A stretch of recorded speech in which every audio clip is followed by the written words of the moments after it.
কেউ কাউকে ছুঁয়ে কথা দিয়ে কথা না রাখলে সেই মানুষটা মরে যায় না, কিন্তু ছুঁয়ে দেওয়া বিশ্বাসটা ঠিক মরে যায়। ভুলতে যদি সবাই পারত তাহলে মনে রাখত কারা? ভোলা যদি সহজ হতো তবে দুঃখ পেত কারা? হয়তো এটাই আমার শেষ অভিমান, কারণ এবার আমি তোমাকে বোঝানোর জায়গায় নিজেকে বুঝিয়ে নেব। জীবন এই দুটো কথা শিখিয়ে দিয়েছে। প্রথমটা হলো নিজেকে নিয়ে খুশি থাকা, দ্বিতীয়ত নিজের রব ছাড়া কারো প্রতি কোনো আশা না রাখা। শখের তো অনেক কিছু ছিল, সময়ের বিবর্তনে আজ কিছুই নেই। আর কোনো শখ হলো মানুষ তার অর্ধেক জীবন কাটিয়ে দেয়, একদিন ঠিক হয়ে যাবে সেই আশায়। একটা সময় এসে দেখবেন মানুষ না, আপনি নিজেই সবচেয়ে বেশি অবিচার করেছেন নিজের সাথে।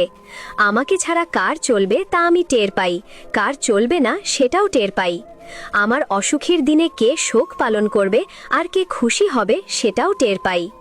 জীবন হেরে যায় নিঃশ্বাসের কাছে, আর মানুষ হেরে যায় বিশ্বাসের কাছে।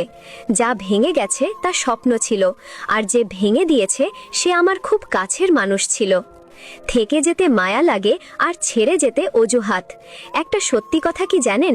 নিজের চেয়ে কাউকে বেশি ভালোবাসলে উপহার হিসাবে চোখের জল ছাড়া কিছুই পাওয়া যায় না। যেখানে আমরা অনেক বেশি আশা নিয়ে যাই, সেখানে কেন জানি একটু বেশি নিরাশ হই। তিতা হলেও সত্য, আসলে নিজের সবটুকু দিয়েও আমরা মানুষের মনে জায়গা করতে পারি না। তো বন্ধুরা, ভিডিওটা যদি ভালো লেগে থাকে তাহলে প্লিজ একটা লাইক করে দিও, কারণ তোমাদের একটা লাইক আমাকে পরবর্তী ভিডিও বানাতে অনেকটা মোটিভেট করে। আর এই ভিডিওটা সবার সঙ্গে শেয়ার করে দিও, কারণ ভালো জিনিস শেয়ার করাটাও একটা ভালো কাজ। Wish you all the best.